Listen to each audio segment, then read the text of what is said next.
In 1976, my family experienced a big earthquake, and many relatives passed because of the collapse of the house. When I firstly heard about this family tragedy, my wish was to quickly grow up and build the strongest house in the world to protect people and animals. In this episode, I'm talking with Mulan Sun, who is the president of the Swiss-Chinese Chamber of Architects and Artists. She is also the founder of an architectural and interior design firm based in Zurich and a lecturer at the Lucerne University of Applied Sciences and Arts. This is the We Are ETH podcast, and I'm Susan Kish, your host.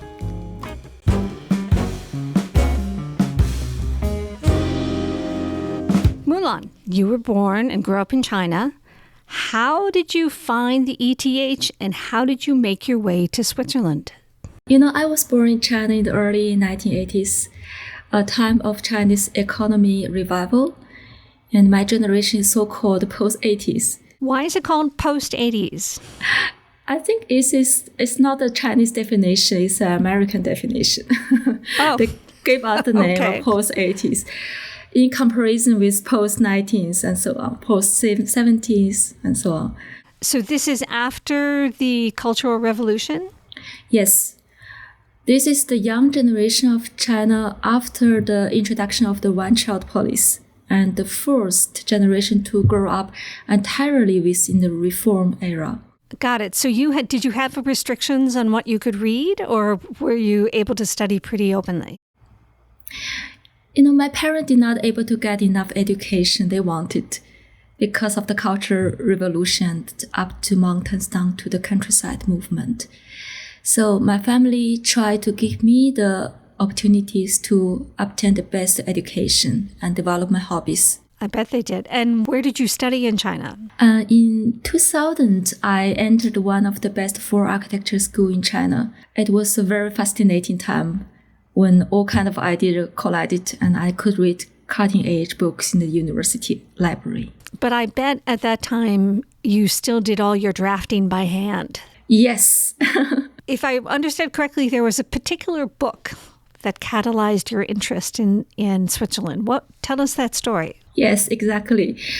One day I happened to open a book in our school library titled Swiss Architecture. And this whole book has been translated in Chinese. I was struck by the book cover, an extreme simple but powerful expression of a black concrete facade. Afterward, I learned about this building. It was the Kunstmuseum Liechtenstein. So was it a piece of brutalist architecture on the cover, or just something very simple and very powerful? At this moment, it looks for me so simple, like minimalist architecture. Ah, okay. And I haven't seen such architecture before in China. Oh, is that right? So it was a whole new school of approach to architecture. And you found out about the museum. And how did you connect the dots to figure out that you had to go to the ETH? Just at that moment of reading, I was struck by lightning and made up my mind that I wanted to study architecture at the best university in Switzerland. I want to know this country. And this best university is, of course, the ETH. I understand that. Who was the architect who did that building? And did you ever have a chance to meet him? Or her? I found out at that moment it was Professor Christian Keritz. I was very lucky to have him as my supervisor for my master thesis at ETH. Oh, well, you really closed that circle. Yes. Congratulations. That is great. Thank you. That is great. So you went from seeing a cover of a book in a library in China to going all the way over to Switzerland and actually being able to study with that professor. That's a great story. Once you decided you wanted to do that, did you apply to the ETH and get accepted, or did you have to move to Switzerland and then apply, or how did you actually get into the ETH? I got my confirmation from ETH in 2005 with a requirement that I must pass the German examination, which is C2. That would have been a little bit intimidating. Yes. Actually, I didn't know how difficult was C2 at that time. How long did you have to study? 10 months. Oh boy, that must have been very intense. Yes, I came to Switzerland with the level of 0, A0 in Switzerland. Which was harder, learning German or studying architecture? Both are difficult, but both are also very happy for me. I still tell people that I spent the best part of my 20s at the ETH Zurich. I can only imagine. And it must have been a really interesting time to study architecture at that point. Yes. To be honest, I had much culture shock when I first arrived in Switzerland in 2005, because here was so different from Chinese culture and mentality. Well, Zurich must have felt very small and very different. Yes. I have a problem by understanding the scale, because if I look at a map at that time, from A to B, in China, I should calculate how many hours take a bus and metro and so on. But if I look at the map in Zurich, from A to B, it was just by walk 10 minutes. It's a real difference in scale. That's Yes. great. That's great.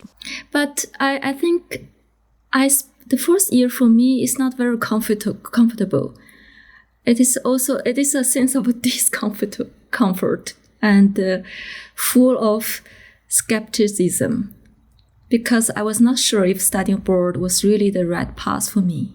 So what was it like being a master's student? Did you meet new people? Was it a different approach? Was it more difficult than you expected? What was it like to be a master's candidate at that time? At the beginning, when I passed C2 exam and arrived at the ETH Zurich, I took a lecture by an architecture professor, and I couldn't understand anything. So at the end of this lecture, I cried just in the lecture hall. And another Swiss colleague, he came to me and said to me, don't worry, don't cry. We also couldn't understand. So in other words, it wasn't just you. I really appreciate that so many friends knew my feeling and support my feeling. And there was a very magical moment as I arrived at ETH Zurich HIL, the architecture school building, and reached the library. I had a feeling of space traveling, like being alone in the outer space.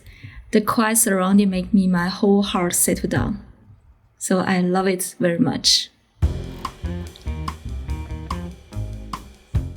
So you come to Switzerland, you figure out you're going to learn German, you do that, you get in the program, you survive the program and flourish, it sounds like, even though it's so different. So what was it like afterwards when you had to practice and actually be an architect? It's always tough in those first few positions in architecture, but what was it like in Switzerland? Because you don't look like what I imagine a Swiss architect looks like. Yes, that's true. I think ETH is one of the best cradle for training professional architects. I don't have any problem for entering my profession as an architect. So I have worked in several architecture firms after graduation, but it was not always easy. If there was standard image of a Swiss architect, it would be an older man and native architect. And I'm the opposite, a relatively young female foreign architect. Not that I accepted this prejudice from the beginning, but I found it challenging and interesting to turn this kind of disadvantage to my own advantage. I think there to be a unique architect is my goal, because my upbringing in China and how ETH shaped me have become my invaluable values. Did you find that your difference in perspective and your difference in view, because you were not native, was that helpful as you worked as an architect in these firms? Did you challenge them? Was it comfortable? Being an architect is a job, where you must use all your sensitivities to life to identify problems and use your creativity to solve them. So this is a common sense. And I'm fortunate that I love what I do. I'm willing to work hard at it. So sounds like you need to. Yes. So in 2015, I founded my own firm with my business partner, SML Architecture, because I wanted to make a unique architecture office that relies on a blend of Far Eastern mentality and concepts with Swiss appreciation for precision in execution. At the same time, I also founded the Swiss-Chinese Chamber of Architects and Artists to exchange in the academic and professional fields between China and Switzerland.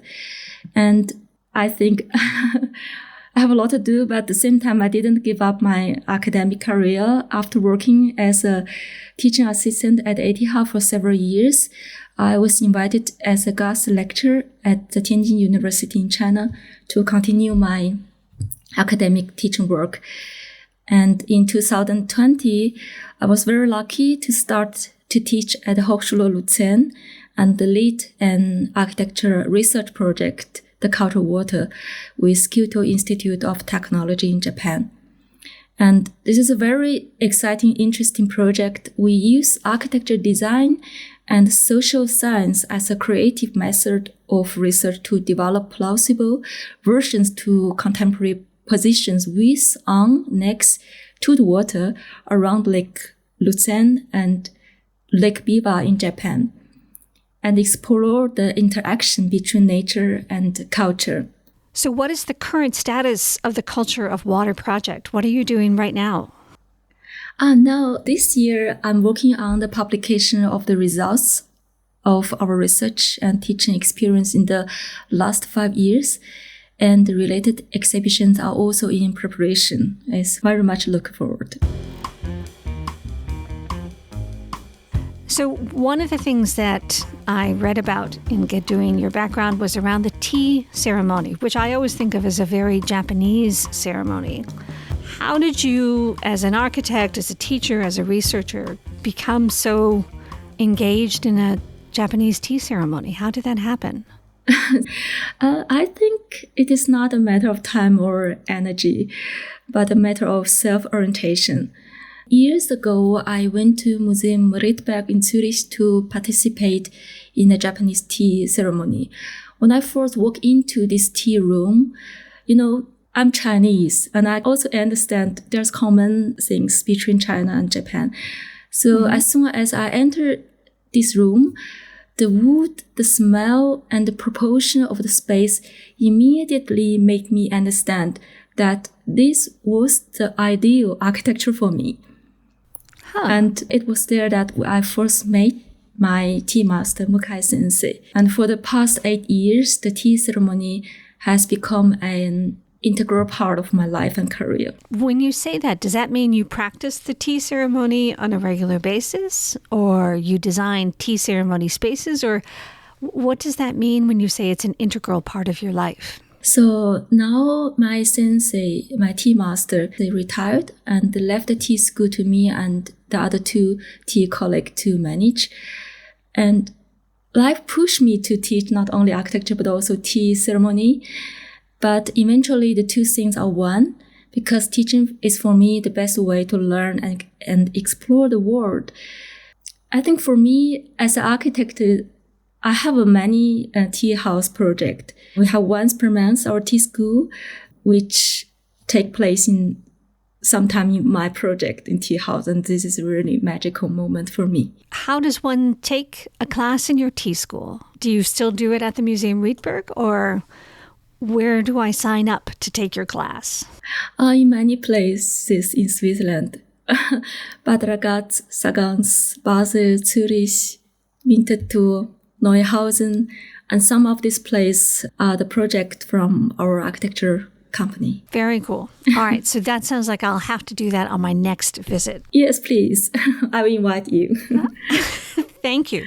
So can you explain specifically what is it around the tea ceremony and architecture that you find most interesting? And what have you been doing in that area? Yes, my architecture firm has many completed and ongoing tea house projects. Why is the tea house such a special category of architecture? Because I think tea house is not only an object, but also a stage for perceiving the four seasons. For example, there is a lot of wisdom in architectural thermodynamic in the tea house, how to use the least amount of energy to create a space that is warm in winter and cool in summer. Tea house is a very good example of such typology. So I most believe in practice and teach architecture typology, not technology. What is architectural typology? What does that mean? Architecture typology means that you use this smart or clever architecture typology to solve thermodynamic things and to kind of bring the cool air inside and make the waste air outside. So all of this, you can make a solution by architecture itself, not by technology. You don't have to use air conditioning. You don't have to use heating. You don't have to use energy, or only the least energy. That sounds like the ultimate sustainable architecture. Yes. I think you were sitting once in our tea house, and I believe your 5 senses, sight, hear, smell, taste, and touch, will be 100% reactivated in the tea house. When you are in Switzerland and you're trying to bring together the cultures of the Far East, what is your greatest challenge in bringing those two worlds together? I think there's things in the world that have meaning as long as they're put into action done. And there are also things that are not just paid into a moment of action. Its main value and meaning comes from doing it well and doing it into the extremely well. So I think the ETH is where it makes us intellectuals, scientists, etc. But how to make knowledge into wisdom is our life topic. And that sounds like a universal question. Very much. Well, I'm going to ask, just in summary, how would you describe that ETH has influenced your life and your career?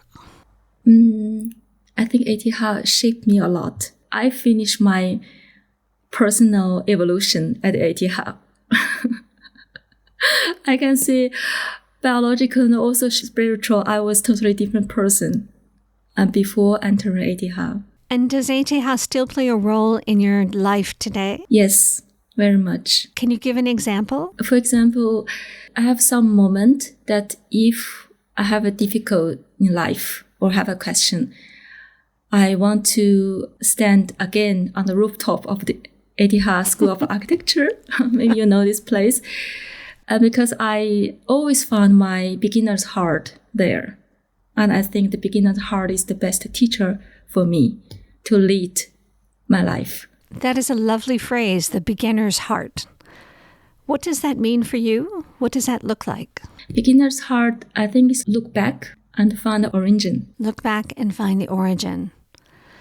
And I guess it also requires you to clear your mind, to be a fresh beginner. Yes. Wonderful. That's a lovely expression. And also kind of purify myself.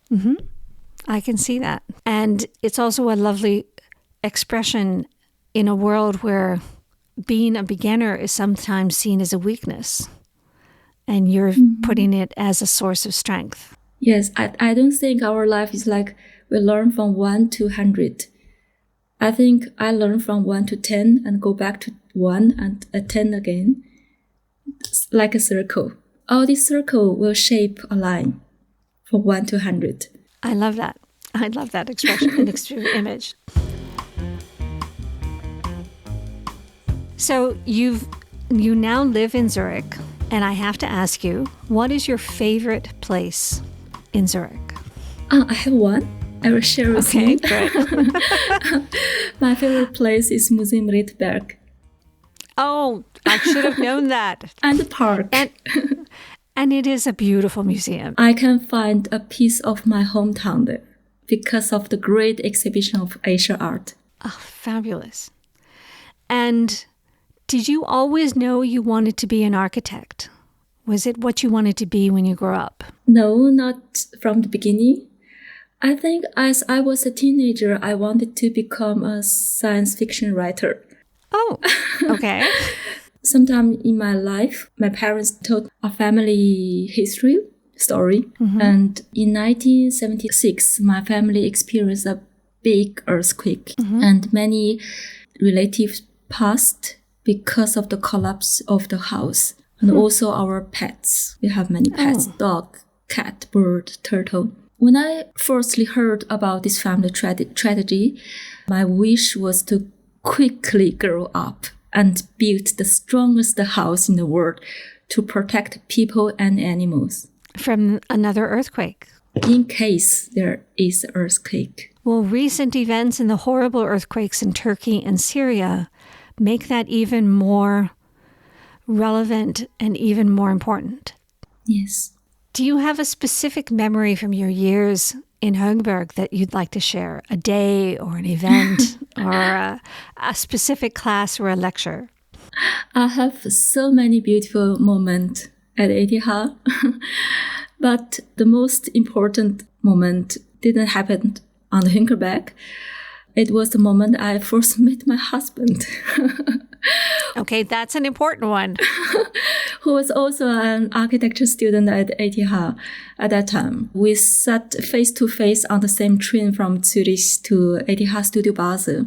And this moment means, of course, a lot to me, although I didn't know it at the time. Very, very cool. That's a lovely story. And finally, what is it that you are learning about right now? What is it you're taking a beginner frame of mind around right now? You know, my son is 12 years old now, and I'm very much curious about his future and how human and nature could coexist in this 21st century. We often say that the architecture and construction industry is the barometer of the climate change. But I have the feeling that this barometer is too slow by now. We should take immediate action to reduce landfills and the destruction of air, water, and nature habitats. So this is not to say that we don't need architecture anymore, but to completely rethink what kind of architecture is needed. Great way to summarize. Thank you. And Mulan, thank you so much for your time. It's been a wonderful conversation. Really appreciate it. Thank you so much for inviting me, and my pleasure. Thank you. I'm Susan Kish, host of the We Are ETH series, telling the story of the alumni and friends of the ETH Zurich, the Swiss Federal Institute of Technology in Zurich. ETH regularly ranks amongst the top universities in the world with cutting-edge research, science, and people. The people who were there, the people who are there, and the people who will be there. Please subscribe to this podcast and join us wherever you listen. And give us a good rating on Spotify or Apple if you enjoyed today's conversation. Finally, I'd like to thank our producers at ETH Circle and LE Media, and also to thank you, our listeners, for joining us.